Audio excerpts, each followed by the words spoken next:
Mes chers élèves, bonjour. Ravi de vous retrouver une deuxième fois. Toujours dans le cadre de la description d'une personne et de comment l'intégrer dans un récit. Aujourd'hui, on va essayer de voir comment faire le portrait d'une personne. Alors, au travail, on va lire la consigne. En arrivant à la place Jamelfna, un charmeur de serpent a attiré votre attention. Essayez de faire le portrait de cette personne dans 5 à 8 lignes. Bon, on va relire la consigne une deuxième fois. En arrivant à la place Jamelfna, un charmeur de serpent a attiré votre attention. Essayez de faire le portrait de cette personne dans 5 à 8 lignes. Bon, la première question qu'on doit se poser, c'est quoi? Qu'est-ce qu'on nous demande de faire dans ce texte?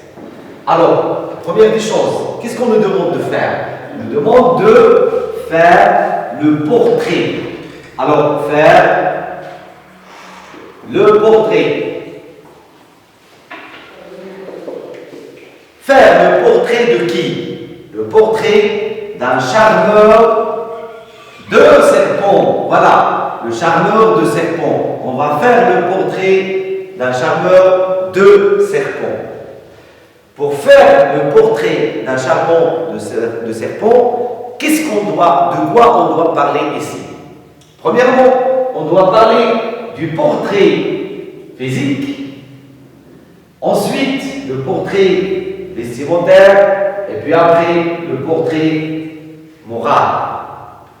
Bon, lorsqu'on parle de la description physique, la première des choses, il doit être bien organisé.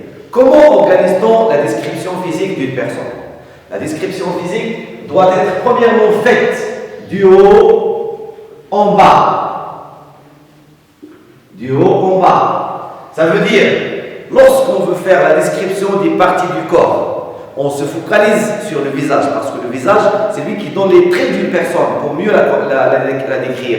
On commence du haut, les cheveux, vers le bas. La dernière partie, c'est le menton. Alors, du haut en bas, et puis après, on commence de ce qui est général vers les détails.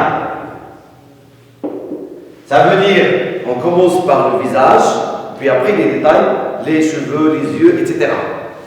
Bon, pour faire la description, bien le portrait d'une personne, nous avons vu dans les séances dernières plusieurs moyens et plusieurs caractéristiques relatives au texte descriptif. Parmi ces caractéristiques, on a parlé des caractérisons. Les caractérisons, on a cité, comme on a cité dans les dernières séances, on a parlé des adjectifs qualificatifs. On a parlé des compléments de nom et on a parlé aussi de quoi? De la subordonnée relative. Puis après, nous avons d'autres caractérisons, mais on va essayer d'employer. Notre texte doit contenir ces éléments-là, parce que ces éléments, ils nous aident à mieux décrire une personne et à mieux faire la description, puisqu'ils font partie des caractéristiques, bien sûr, du texte descriptif. En plus, les verbes utilisés dans le texte descriptif sont les verbes d'état. Par contre, pour les verbes d'action utilisés dans le texte narratif, bien sûr. Et les verbes doivent être conjugués à l'imparfait de la description. Ce n'est pas l'imparfait de la narration. Et pour bien organiser notre description, il faut suivre le schéma que vous avez ici.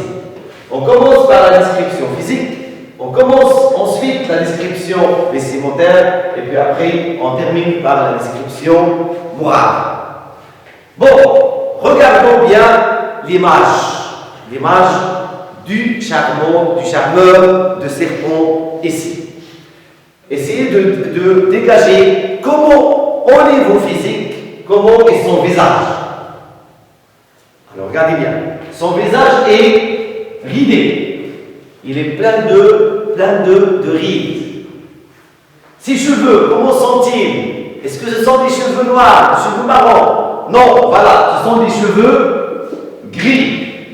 Regardez bien ses oreilles. Elles sont écartées comme quoi? Comme des radars. Voilà, les cheveux comme des radars. Son nez, il est droit.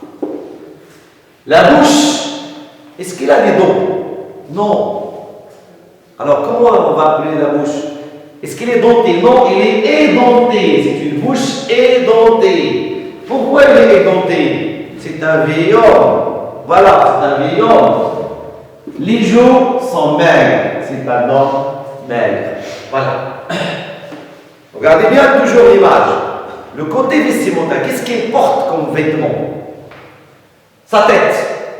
Il est enveloppé dans quoi? Voilà, dans un turban. Comment est ce turban? Il est blanc. Turban blanc. Une camisole, il porte une camisole qui est sortie d'un djellaba bleu. Il portait un djellaba bleu et de ce djellaba sortait une camisole. Regardez bien ses pieds. Qu'est-ce qu'il porte dans les pieds? Alors ses pieds sont chaussés de quoi? De babouches jaunes. Et est-ce qu'ils sont propres? Non, elles sont poussiéreuses. Ces babouches sont poussiéreuses. Maintenant, qu'est-ce que vous remarquez au niveau de son comportement, de son caractère? Comment il est? Ce monsieur-là, ce charmeur de serpents, l'ami des serpents, si vous voulez, entre parenthèses. Alors, il est vigilant. C'est quoi vigilant? Toujours, il est prudent. Il est prudent. Il est actif. Ça fait quoi actif? Il bougeait dans tous les sens. Il ne s'arrêtait pas.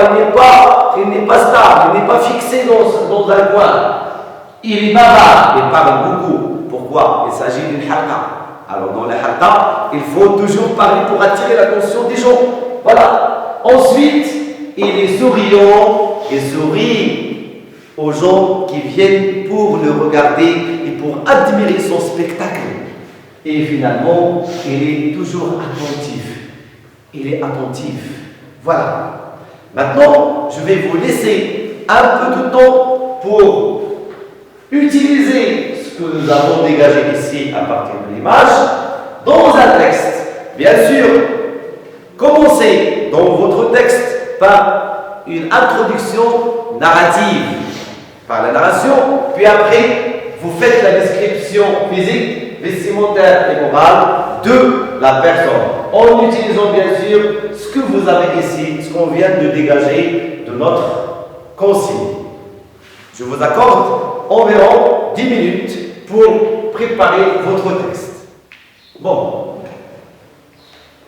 on va voir maintenant, avant de voir vos productions, on a parlé de quoi? On a parlé de l'organisation de la description. Maintenant, vérifiez que votre texte est bien organisé, votre description est bien organisée. Vous avez commencé par la description physique, vestimentaire et enfin, une petite description morale de notre charmeur de serpent à Jabal Fna.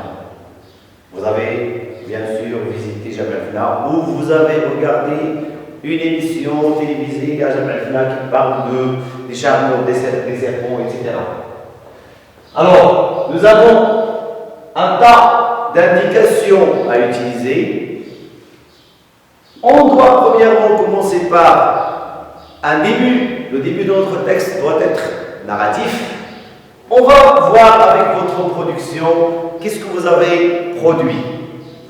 Alors, nous arrivons à la place Jabal Fna. Comme vous remarquez, c'est une présentation narrative. L'ambiance était splendide. Nous aperçûmes un charmeur de serpent qui attira notre attention. Vous voyez, les verbes arrivam, aperçûmes et attira. Des verbes qui sont conjugués au passé simple. Il s'agit de la narration ici. Ensuite, on va entrer, on va se plonger dans la description directement. C'était un homme. Alors, notre charmeur, bien sûr, c'est un homme. C'était un homme dans les cinquantaines. Alors, il est un peu entre la jeunesse et la vieillesse. Son visage était ridé. On a employé les verbes d'état à l'imparfait.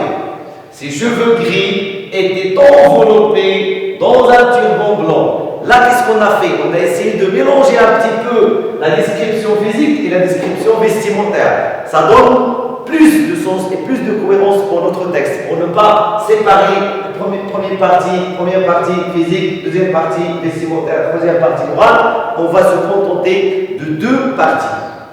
Alors, était ridé, ses cheveux gris étaient enveloppés dans un turban blanc. Ses oreilles ressemblaient à des radars. Son nez était droit, sa bouche était édentée. C'est la description physique, le portrait physique. Ensuite, sa camisole en tissu blanc sortait d'un djellaba bleu. Là, c'est la description vestimentaire. Ensuite, notre dernière partie s'agit de la description morale. Menacé par le danger. Pourquoi il est menacé par le danger? C'est un charmeur de serpents. Il joue avec les serpents. Il travaille toujours avec les serpents. C'est dangereux. Comment il doit être alors? Nous avons dit qu'il doit être vigilant et prudent. Alors, menacé par le danger, il avait l'air prudent. Toujours, il est prudent. Attentif. Il fait attention. Mais, est-ce qu'il est toujours prudent, toujours attentif? Non. Qu'est-ce qu'on a dit? Il est actif, il est bavard, il est souriant. Mais, il était bavard et souriant. Voilà, c'est un exemple de production. Vous pouvez faire mieux dans votre maison. Alors, je vous laisse à la séance prochaine, Inch'Allah. Restez chez vous, ne sortez pas ces jours-là et au revoir.